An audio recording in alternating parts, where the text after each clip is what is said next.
Hello everyone, আসসালামু আলাইকুম। Welcome back to my channel. আজকের এপিসোডে আপনাদের সাথে খুবই মজার একটা 3 পাউন্ডের ওজনের রসমালাই কেকের রেসিপি নিয়ে আসলাম। আর এই রসমালাই কেকটা খেতে কিন্তু মাশাআল্লাহ অসাধারণ হয়ে থাকে। আমি আজকের কেকটা একটু ভিন্নভাবে তৈরি করেছি।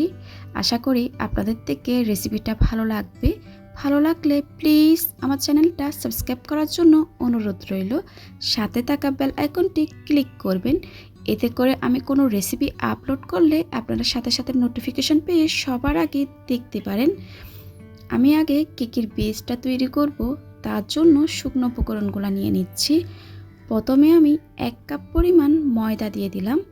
আর এই ময়দাটা আমি প্যাকেটের ময়দা নিয়েছি। আপনারা সব সময় চেষ্টা করবেন প্যাকেটের ময়দা দিয়ে কেকটা তৈরি করার জন্য। আরও দিয়ে দিলাম 2 টেবিল চামচ পরিমাণ কর্নফ্লাওয়ার, 2 টেবিল চামচ পরিমাণ মিল্ক পাউডার, 1 চা চামচ দিয়ে দিলাম বেকিং পাউডার, 1 চিমটি পরিমাণ বেকিং সোডা দিয়ে দিলাম, হাফ চা চামচ লবণ দিয়েছি। এবার সব শুকনো উপকরণটা খুব ভালোভাবে চেলে নিব। এটা কিন্তু খুবই ইম্পর্টেন্ট, শুকনো উপকরণটা খুব ভালোভাবে চেলে নেওয়ার আর একটা হ্যান্ড হুইক্সের সাহায্যে শুকনো উপকরণটা মিশিয়ে নেওয়ার। আর এই শুকনো উপকরণটা আপনারা চেষ্টা করবেন 2 থেকে 3 বার চেলে নেওয়ার। শুকনো উপকরণটা খুব ভালোভাবে মিশিয়ে নেওয়া হয়ে গেলে এক পাশে ঢেকে রেখে দিব। অন্য একটা পাত্রে রুমের স্বাভাবিক তাপমাত্রায় 4টা ডিমের সাদা অংশ নিয়েছি। আমি কুসুমটাকে আলাদা করে নিয়েছি। এভাবে করে যদি ফোমটা করা হয় তাহলে খুব তাড়াতাড়ি হয়ে যায়। এবার একটা ইলেকট্রিক বিটারের সাহায্যে ডিমের সাদা অংশটাকে একটু বিট করে নিচ্ছি, অর্থাৎ সাদা অংশটাকে আমি একটু ফ্লাফি করে নিব। এবার আমি দিয়ে দিব আস্ত দানা চিনি, যেটা আমরা রেগুলার চিনি খাই। এখানে আমি 3/4 কাপ পরিমাণ আস্ত দানা চিনি নিয়েছি। 3 পাউন্ড কেকের জন্য আমি 2 পাউন্ডের একটা কেকের বেস তৈরি করব। 4টা ডিমের জন্য 3/4 কাপ পরিমাণ চিনি নিলে হয়ে যায়। 1 কাপ পরিমাণ যদি চিনি নেন আমার কাছে মনে হয় অনেক বেশি মিষ্টি হয়ে যাবে। অতিরিক্ত মিষ্টি কিন্তু আমরা কেউ কেকে পছন্দ করি না।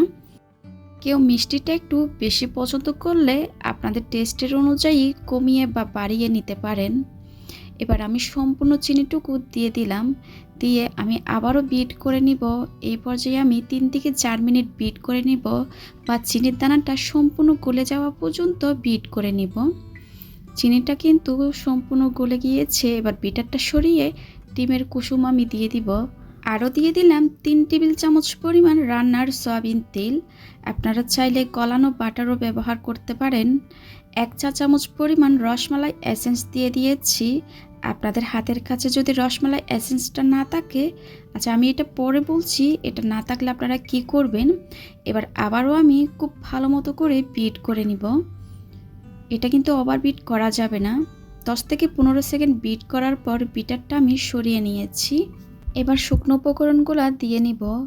আগে থেকে যে শুকনো উপকরণগুলো ছেলে রেখেছিলাম ওইটা আমি অল্প পরিমাণ একটা স্প্যাচুলার সাহায্যে দিয়ে দিলাম।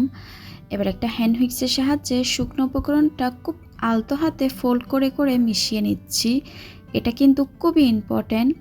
আপনারা কিন্তু এটা খুব আলতো হাতে ফোল্ড করে করে মিশাবেন। এটা কিন্তু আমি সব সময় বলে থাকি। তাড়াহুড়া করে মিশাতে গেলে ডিমের ফোমটা বসে যাবে, তখন কেকের বেসটা কিন্তু একদমই ভালো হবে না। প্রথম ধাপে শুকনো উপকরণটা খুব ভালোভাবে মিশিয়ে নেওয়ার পর দ্বিতীয় ধাপে শুকনো উপকরণটা দিয়ে দিলাম। এই শুকনো উপকরণটা আমি 3 থেকে 4 বার করে দিব আর মিশাতে থাকবো।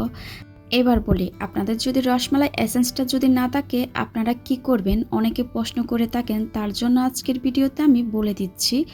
আপনাদের কাছে যদি রসমালাই এসেন্সটা না থাকেন, চাইলে কেকটা ভ্যানিলা স্পঞ্জ কেক করতে পারেন, বা 1/4 টিস্পুন পরিমাণ এলাচের পাউডার দিয়ে দিতে পারেন। তাতে করে কিন্তু রসমালাই কেকটা হয়ে যায়। এবার হ্যান্ড হুইক্সের সাহায্যে খুব ভালোভাবে মিশিয়ে নেওয়ার পর একটু আমি একটা স্প্যাচুলার সাহায্যে মিশিয়ে নিয়েছি। এবার একটা 8 ইঞ্চ মোল্ড নিয়ে নিলাম। 8 ইঞ্চ মোল্ডটা আমি একটা লিকালিকির কাগজ বিছিয়ে দিয়ে সম্পূর্ণ ব্যাটারটা আমি ঢেলে নিব। এবার একটু ট্যাপ করে ওভেনে দিয়ে দিব 25 থেকে 30 মিনিটের জন্য। ওভেনটা আমি আগে থেকে প্রিহিট করে নিয়েছি 10 মিনিটের জন্য 160 ডিগ্রিতে। কেকটা হয়ে যাওয়ার পর ওভেন থেকে বের করে নিয়েছি। দেখুন কেকটা ফুলে কিন্তু মোল্ড ভর্তি হয়ে গেছে। আপনারা যদি আমার কেকের রেসিপিগুলো ফলো করেন আপনাদের কেকও এরকম হবে। কেকটা ঠান্ডা হয়ে যাওয়ার পর স্লাইস করে নিয়েছি। আমি 2টা ভাগে স্লাইস করেছি, আপনারা চাইলে 3টা করতে পারেন। আমি অত একটা পাতলা করব না, তার জন্য আমি 2টা ভাগে স্লাইস করে নিয়েছি। এবার একটা আমি 12 ইঞ্চি বোর্ড নিয়ে নিলাম। বোর্ডে সামান্য পরিমাণ ক্রিম দিয়ে একটা কেকের লেয়ার বসিয়ে দিয়েছি। আজকের কেকটা কিন্তু রসমালাই কেক, তার জন্য কিন্তু বেশি পরিমাণ রসমালাই দরকার পড়বে। আমি কিন্তু এখানে সুগার সিরাপ হিসাবে ব্যবহার করছি যে মালাইটা থাকে ওইটা। এখানে কিন্তু কোনো চিনির সিরাপ দিচ্ছি না। আমি যেই রসমালাইয়ের ভেতরে যে মালাইটা থাকে ওই মালাইটা দিয়ে সুগার সিরাপ হিসাবে ব্যবহার করছি। এবার দিয়ে নিব ক্রিম। ক্রিমটা আপনারা কম বেশি করে নিতে পারেন, এটা টেস্টের অনুযায়ী। আমি কিন্তু অত একটা বেশি দিব না, কেকের চেয়ে ক্রিমটা যদি বেশি হয় খেতে ভালো লাগে না। প্যালেট নাইফের সাহায্যে সমান করে দিচ্ছি ক্রিমটা। আমি সমান করে নেওয়ার পর এবার দিয়ে নিব রসমালাইগুলো আমি একটু কেটে কেটে দিয়ে নিচ্ছি, এতে করে চারপাশে রসমালাইটা খুব ভালো মতো হয়ে যাবে। আর খেতেও কিন্তু প্রতি বাইটে বাইটে রসমালাইটা পড়বে, এতে কিন্তু অনেক বেশি ভালো লাগে। আমি অনেক বেশি পরিমাণ রসমালাই দিয়ে দিয়েছি। এবার আমি দ্বিতীয় লেয়ারটা বসিয়ে দিব, একটু চেপে দিব যাতে করে কেকটা নড়ে চড়ে না যায়। আবারও আমি দ্বিতীয় লেয়ারে রসমালাইয়ের মালাইটা দিয়ে নিচ্ছি। আমি আবারও রিপিট করছি, এখানে কিন্তু কোনো সুগার সিরাপ বা দুধ ব্রাশ করবেন না। যে রসমালাইয়ের মালাইটা থাকে ওইটা দিয়ে নেবেন। মালাইটা দিয়ে নেওয়ার পর কেকটাকে আমি খুব ভালো মতো করে ক্রাম কোটিং করে নিব। আপনারা কিন্তু অবশ্যই নতুন যারা কাজ করছেন ক্রাম কোটিংটা করবেন, এতে করে পরবর্তী যখন আপনারা ক্রিম দিয়ে ফিনিশিংটা আনবেন খুব স্মুথভাবে ফিনিশিংটা আসবে। আমি কিন্তু সব সময় ক্রাম কোটিংটা করি। ক্রাম কোটিংটা করে নেওয়ার পর ক্রিমটা সেট হয়ে যাওয়ার জন্য আমি আধা ঘন্টার জন্য ফ্রিজে রেখে দিব। আপনাদের হাতের কাছে যদি কম সময় থাকে 10 থেকে 15 মিনিট রেখে দিবেন। আমি আধা ঘন্টা পর ফ্রিজ থেকে কেকটা বের করে নিয়েছি। আবারও আমি ক্রিম দিয়ে নিচ্ছি। এই পর্যায়ে কিন্তু মোটা করে ক্রিমটা দিয়ে নিতে হবে। প্যালেট নাইফের সাহায্যে আমি কেকের চারিপাশে খুব ভালো মতো করে ক্রিম দিয়ে নিয়েছি। কেকের চারিপাশে ক্রিমটা দিয়ে নেওয়ার পর এবার উপরেও আমি ক্রিম দিয়ে নিচ্ছি। যারা আমার চ্যানেলে নতুন এসেছেন প্লিজ সাবস্ক্রাইব করার জন্য অনুরোধ রইল। সাথে থাকা বেল আইকনটি ক্লিক করবেন, এতে করে আমি কোনো রেসিপি আপলোড করলে আপনারা সাথে সাথে নোটিফিকেশন পেয়ে সবার আগে দেখতে পারেন। আমি প্যালেট নাইফের সাহায্যে ক্রিমটাকে চারিপাশে ছড়িয়ে দিচ্ছি। এবার কেকটাকে আমি স্মুথ একটা ফিনিশিং দিয়ে দিব। তার জন্য আমি একটা স্ক্রাপার নিয়ে নিয়েছি। স্ক্র্যাপারটা ধরে টার্ন টেবিলটা আমি ঘোরাচ্ছি আর কেকটা দেখুন কতটা স্মুথ হয়ে যাচ্ছে। আমি কিন্তু সব সময় আপনাদেরকে বোঝানোর চেষ্টা করি যতটুকু পারি। আপনারা যদি বুঝতে সমস্যা হয় আপনারা কমেন্ট সেকশনে গিয়ে কমেন্ট করতে পারেন, আমি বুঝিয়ে দেওয়ার চেষ্টা করব। যে জায়গায় ক্রিমটা কম হয়েছিল আমি আবারও প্যালেট নাইফের সাহায্যে ক্রিমটা দিয়ে স্ক্র্যাপারের সাহায্যে স্মুথ করে নিচ্ছি। আপনারা কিন্তু সব সময় এভাবে কাজটা করবেন। কেকের চারিপাশে স্মুথ একটা ফিনিশিং হয়ে আসলে আমি প্যালেট নাইফের সাহায্যে ওপরও স্মুথ করে নিচ্ছি যতটা সম্ভব। এই কেকটা কিন্তু অত একটা স্মুথ করতে হবে না, এটার উপরে কিন্তু ফুল হবে বা চকলেট গানাশ হবে, তার জন্য তাও আমি কিন্তু স্মুথ করে নিয়েছি। স্মুথ করলে কিন্তু কেকটা দেখতে আরও বেশি সুন্দর লাগে, তার জন্য করে নিয়েছি। এবার দিয়ে দিচ্ছি চকলেট গানাশ। এই চকলেট গানাশ দেওয়ার কারণে মাশাআল্লাহ কেকটা খেতে কিন্তু অসাধারণ হয়ে থাকে। এখানে আমি 100 গ্রাম মতো চকলেট নিয়েছি আর 40 গ্রাম মতো হুইপিং ক্রিম নিয়ে মেল্ট করে চকলেট গানাশটা তৈরি করে নিয়েছি। আর আপনারা যদি ক্রিমের রেসিপি দেখতে চান আমার চ্যানেলে কিন্তু ক্রিমের রেসিপি দেওয়া আছে, আপনারা চাইলে সেখান থেকে দেখে নিতে পারেন।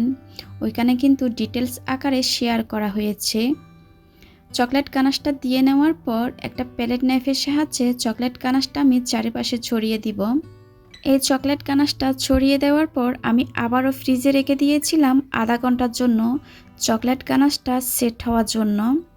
আপনারা যদি সাথে সাথে কাজ করতে যান এই ফুলগুলা কিন্তু নড়ে চড়ে যাবে, তার জন্য চকলেট গানাশটা সেট হওয়ার পর ফ্রিজ থেকে বের করে ফুল তৈরি করে নেবেন।